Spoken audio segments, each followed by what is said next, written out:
Welcome to the story. Don't forget to like, subscribe, and support me. The city pulsed with the rhythm of a restless heart, skyscrapers piercing the sky like metallic obelisks. Neon lights flickered in the evening haze, casting a kaleidoscope of colors onto wet pavement below. In a cluttered apartment on the 23rd floor, Arnold sat hunched over his desk, eyes fixed on a labyrinth of equations sprawling across scattered papers. His fingers tapped nervously on a keyboard, the clacking keys syncing with the distant hum of traffic. Arnold was a young scholar, a prodigy some said, deeply engrossed in the enigmas of quantum physics. Yet, for all his intellectual prowess, he felt adrift and tethered from the world around him. His apartment was a testament to his inner turmoil, books piled precariously, half-eaten meals forgotten on countertops, and walls adorned with chalkboard paint filled with cryptic symbols and calculations. He glanced at a faded photograph pinned above his monitor, a snapshot of him as a child, grinning widely next to his grandmother in a sunlit garden. A pang of nostalgia hit him, but he shook it off, refocusing on his work. Time was his obsession, not just measuring it, but understanding its very essence, hoping to unlock the ability to traverse its depths. He believed that by mastering time, he could rewrite his past mistakes and secure a future free of regret. The world outside was a distraction he could ill afford. Friends had stopped calling, family gatherings went unattended, and the concept of leisure was as foreign to him as the idea of failure. Tonight, he was on the cusp of a breakthrough. The simulations were aligning, the data coalescing into a singular possibility. He took a deep breath, pushing his glasses up the bridge of his nose. "This is it," he whispered, initiating the final sequence on his makeshift quantum device, a convoluted assembly of circuits, wires, and a modulated particle accelerator he'd engineered himself. As the machine whirred to life, the lights in the apartment dimmed, flickering ominously. Suddenly, a surge of power coursed through the building, causing the devices to overload. Sparks flew, and an explosive burst of energy threw Arnold backward. Dazed, he looked up to see a shimmering distortion in the middle of his living room, a pulsating portal rippling like the surface of a disturbed pond. His heart raced, a mix of fear and exhilaration. Without fully comprehending the repercussions, he felt an irresistible pull toward the anomaly. Curiosity overrode caution. He stepped forward, extending a tentative hand toward the undulating surface. The moment his fingers touched it, a sensation of warmth enveloped him, and before he could retract, the portal pulled him in entirely. An overwhelming cascade of light and sound engulfed him. He felt weightless, submerged in a fluid medium where time seemed both infinite and non-existent. Whispers echoed around him, fragments of conversations, laughter, sobs, all blending into an incomprehensible symphony. Then, as abruptly as it began, the tumult subsided. Arnold found himself standing in a familiar room, the one he hadn't seen in years. The scent of baked apples and cinnamon filled the air. Sunlight streamed through lace curtains, casting delicate patterns on wooden floors. He was in his grandmother's kitchen. "Is this real?" he murmured, his voice barely audible. From around the corner, a younger version of himself bounded in, a boy of 7, cheeks flushed with excitement. "Grandma, can we make the pie now?" the child asked eagerly. His grandmother chuckled warmly. "Patience, Arnold, good things take time." Arnold watched, emotion swelling within him. He reached out to touch the back of a chair, but his hand passed through it as if he were a ghost. He realized he was merely an observer, a silent witness to a moment long past. He followed them into the garden, where the younger Arnold chased butterflies while his grandmother tended to her roses. The simplicity of the scene struck him a stark contrast to the complexity he'd entangled himself in as an adult. He felt a sting of longing, a desire to reclaim the innocence and unburdened joy of his youth. As he moved through the memory, other scenes unfolded, moments he'd suppressed or forgotten. He saw himself as a teenager, arguing with his parents about his future, pushing away friends who didn't share his ambitions, isolating himself in pursuit of academic excellence. Each scene was a thread in the tapestry of his life, weaving together to form the fabric of his present self. "Why are you showing me this?"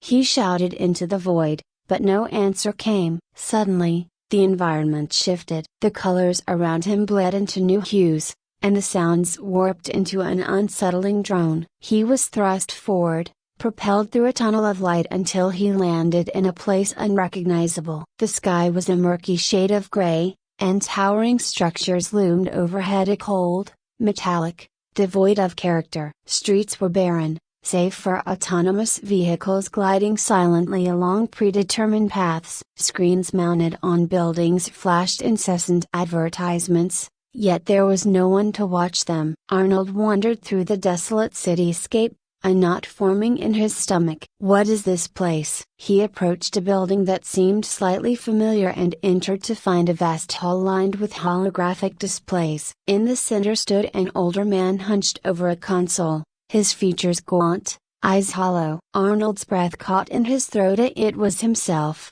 decades older. The older Arnold was muttering incoherently, swiping at projections that vanished as quickly as they appeared. The room was filled with equations and models, but there was a chaotic, desperate quality to his actions. "Excuse me," Arnold said, forgetting momentarily that he couldn't be heard. To his surprise, the older man looked up, staring directly at him. "Who are you?"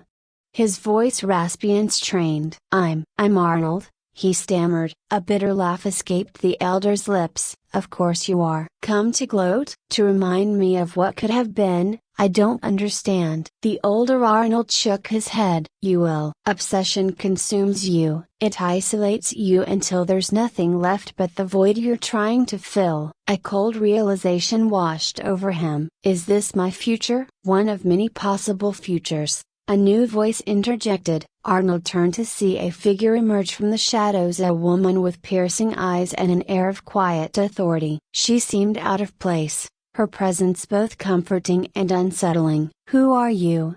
he asked. "A friend," she replied enigmatically. "Or perhaps a guide." "What is all this? Why am I seeing these things?" "Time is not a linear path but a river," she explained. "It flows, eddies, and can branch into tributaries. You've entered the river of time, and it's revealing what was, what is, and what could be." He looked back at his older self, who had returned to his futile work, oblivious once more. "I don't want to become him." "Then you must change the course you're on," she said. "Obsession with the past and the future blinds you to the present." Before he could respond, the environment shifted again. He found himself in a place unlike any he'd seen, an expansive meadow under a sky painted with the vibrant hues of sunrise. People milled about, artists capturing the moment on canvas, musicians playing melodies that danced on the breeze, children laughing as they chased each other through fields of wildflowers.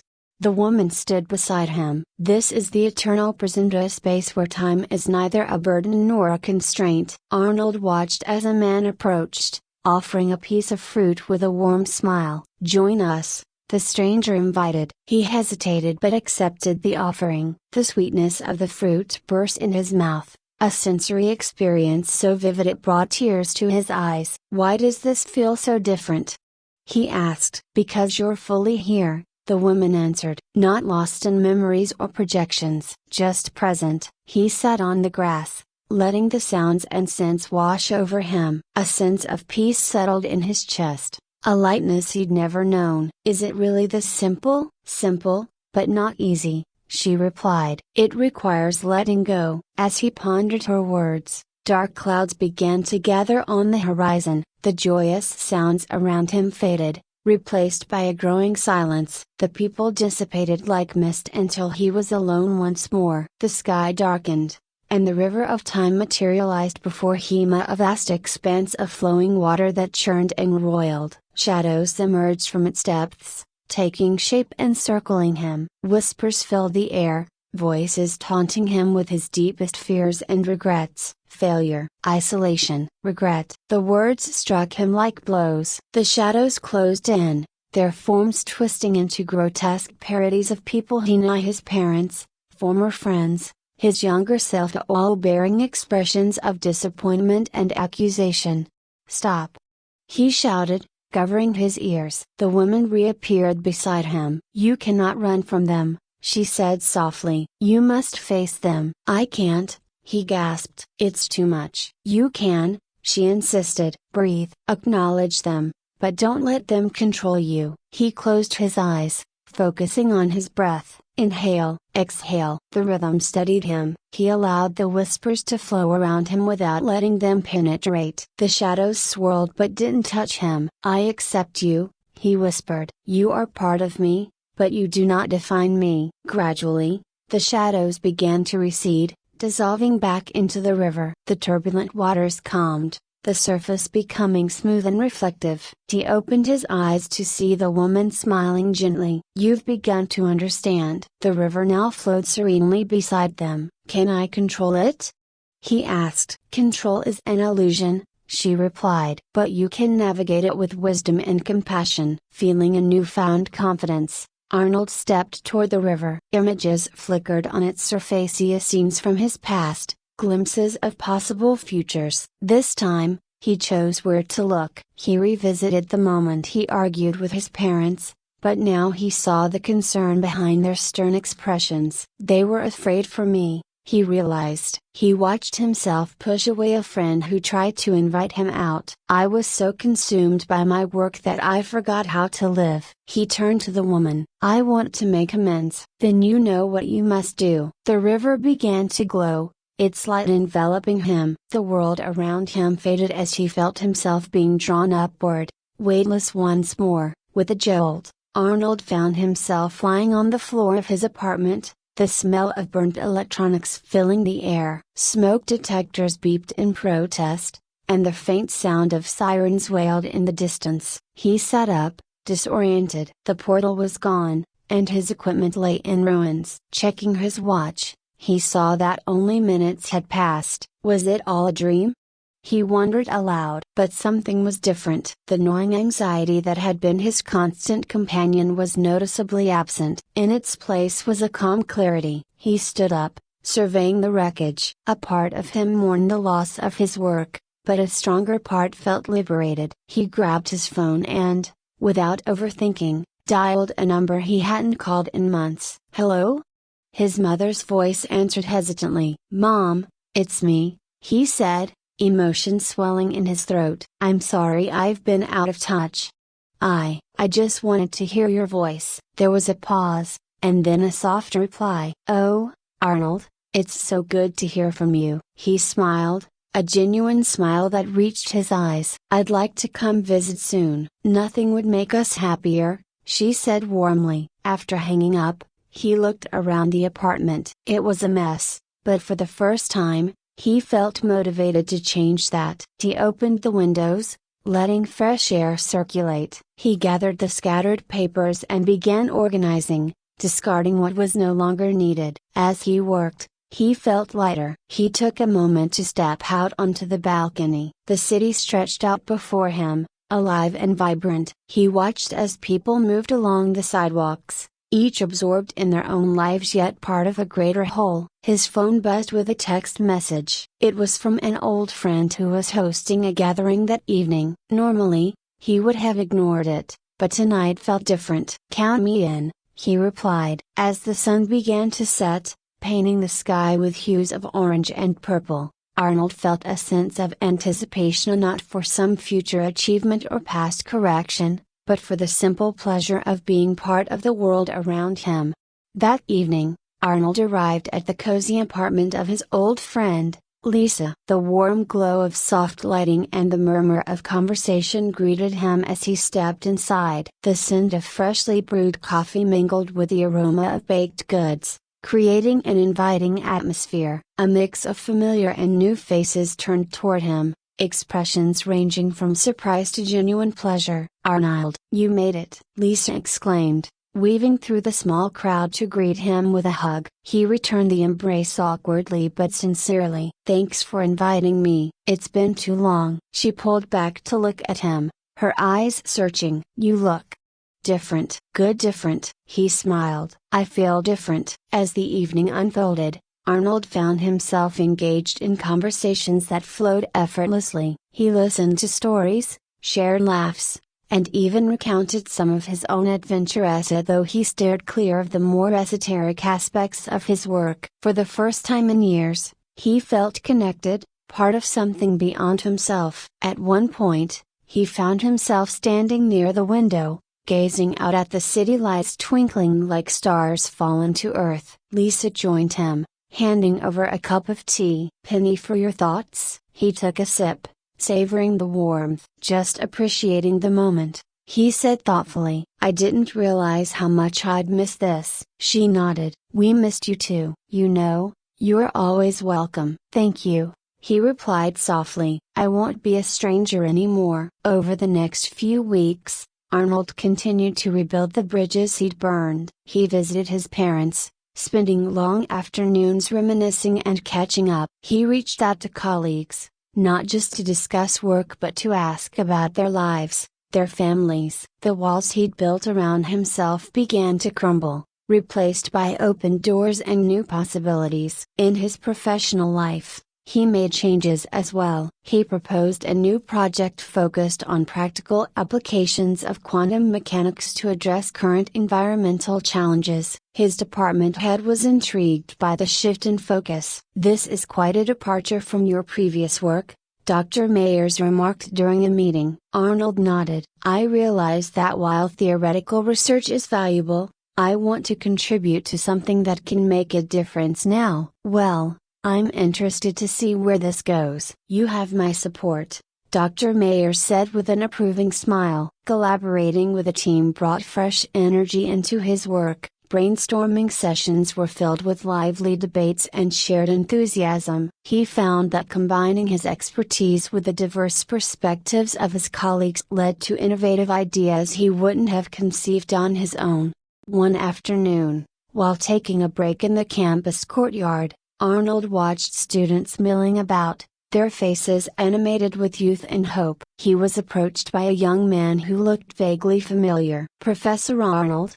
the student asked hesitantly. Arnold chuckled. "Just Arnold is fine." "And you are?" "Mike. I'm a sophomore majoring in physics. I've been following your work for a while. Your paper on temporal flux was, well, it blew my mind." "Thanks, Mike. That means a lot. I was wondering if you might have any opportunities for undergraduates to assist in your research." Arnold considered the question. Mentoring wasn't something he'd done before, but the idea appealed to him. "You know, I think we can arrange something. Why don't you drop by my office tomorrow, and we can discuss it?" Mike's face lit up. "Really? That would be amazing. Thank you." As the student hurried off, Arnold felt a sense of fulfillment. Sharing knowledge, nurturing curiosity, these were rewards he'd overlooked in his solitary quest. Later that week, he found himself strolling along the riverbank that edged the city park. The water flowed steadily,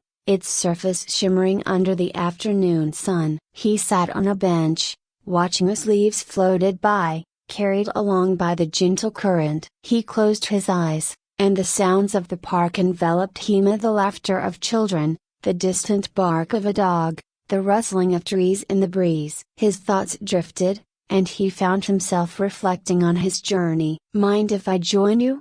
a familiar voice asked. He opened his eyes to see the woman from the river of time standing beside the bench. She looked the same, her eyes holding that same mix of warmth and mystery. "You're here," he said, both surprised and not. She sat down next to him. "I wanted to see how you're doing." He smiled. "Better. Much better." "And have you found what you were looking for?" He gazed out at the river. "I think so. I was so caught up in trying to control time to master it that I forgot how to live in it." Being present. "It's liberating." She nodded. "The river flows whether we fight against it or move with it. Acceptance allows us to navigate its currents more gracefully." He turned to look at her. "Will I see you again?" She stood, giving him an enigmatic smile. "Perhaps." The river has a way of bringing people together when needed. As she walked away, she seemed to fade into the dappled light beneath the trees. Arnold watched until she was out of sight, a sense of gratitude filling him. In the months that followed, Arnold continued to embrace his new approach to life. His research team made significant progress, developing a prototype for a sustainable energy device that garnered attention from both the scientific community and environmental organizations. At a conference where he presented their findings, he received a standing ovation. But unlike before, the recognition didn't inflate his ego or feed an insatiable need for achievement. Instead, he felt a deep satisfaction in contributing to something meaningful. After the conference, he mingled with attendees, engaging in conversations that sparked new ideas and collaborations. He was approached by a journalist who requested an interview. "Your work is revolutionary," she remarked. "What drives you?" He thought for a moment before answering. "Making a positive impact, I suppose." Understanding that while we can't control time, we can choose how we spend it. "That's quite profound," she replied, jotting down his words. Later that evening, he returned to the riverbank. The city lights reflected off the water, creating a mosaic of colors that danced with the gentle waves. He sat on the same bench, content to simply be. A soft melody reached his ears, a street musician playing a violin nearby. The hauntingly beautiful notes resonated within him. He closed his eyes, allowing the music to weave through his thoughts. "Mindfulness," he whispered to himself. "Being here, now." He felt a presence beside him and opened his eyes, half expecting to see the mysterious woman again. Instead, it was Lisa. "Thought I might find you here," she said, sitting down. "Am I becoming that predictable?" he teased. She laughed softly. "Maybe just more grounded." They sat in comfortable silence for a while, watching the river. "Remember when we used to talk about all the places we wanted to visit?" she asked suddenly. He nodded. "Seems like a lifetime ago." "Well, I was thinking, maybe we should actually go see the world a bit. There's more to life than equations and deadlines." He considered her proposal. "You know what? I'd like that." She smiled, her eyes reflecting the shimmering lights. "Good. It's a plan then." As the night deepened, they walked along the river, discussing destinations and dreams. Arnold felt a sense of excitement, not just for the travels ahead but for the openness of embracing life's unpredictability. Over the next year, Arnold balanced his work with new experiences. He traveled with Lisa to places they'd only ever talked about, hiking through lush forests, exploring ancient ruins, and immersing themselves in different cultures. Each experience enriched his understanding of the world and his place in it. One afternoon, while visiting a small village nestled in the mountains, they came across a festival celebrating the Riviera, a local tradition honoring the flow of life. Intrigued, they joined the festivities. Elders told stories of how the river connected the past, present, and future, a living symbol of continuity and change. Children floated lanterns downstream, each light representing a wish or a memory. Arnold crafted a lantern, writing a simple message on its side: gratitude. As he released it into the water, he watched it drift away, joining countless others in a glowing procession. "Feeling reflective?" Lisa asked, standing beside him. He nodded. "Just appreciating how far I've come." "How far we've come." She slipped her hand into his. "Here's to the journey." Upon returning home, Arnold continued his work with renewed vigor. His team achieved a major breakthrough, leading to widespread implementation of their technology. It was a milestone that brought not just professional acclaim but tangible benefits to communities worldwide. At the celebration event, surrounded by colleagues and loved ones, Arnold took a moment to address the attendees. "This accomplishment is not just about innovation," he began. "It's about collaboration, about recognizing that each moment we share contributes to a greater whole. I'm grateful to be part of this journey with all of you." The applause was warm and genuine. Lisa raised a glass to him from across the room, her eyes shining with pride. Later that night, as the festivities wound down, Arnold stepped outside to get some air. The sky was clear, stars scattered across the velvet darkness. He thought about the river of time, the journey that had led him here. "Thank you," He whispered to the night, unsure if the mysterious woman or the river itself could hear him. A gentle breeze rustled the leaves of a nearby tree, and he smiled, taking it as a silent acknowledgement. Years passed, and Arnold continued to live with intention and mindfulness. He became a mentor to many, not just in science but in life. His experiences enriched his teachings, and his students appreciated the depth he brought to his lectures. One day, while giving a talk at his alma mater, he noticed a young woman in the audience who listened with rapt attention. After the lecture, she approached him. "Your story resonates with me," she said. "I've been so focused on chasing achievements that I feel like I'm missing something important." He offered her a kind smile. "It's easy to get caught up in the pursuit. Remember to take moments to simply be." Sometimes, the most profound insights come when we least expect them. She thanked him, and as she walked away, he felt a sense of fulfillment. Passing on not just knowledge but wisdom had become a rewarding part of his life. On his way home, Arnold stopped by the river one last time. The water flowed steadily, as it always had and always would. He sat on the familiar bench, the weight of years resting comfortably on his shoulders. Closing his eyes, he took a deep breath, savoring the blend of scents, the earthy aroma of the riverbank, the faint hint of blooming flowers, the distant trace of rain on the horizon.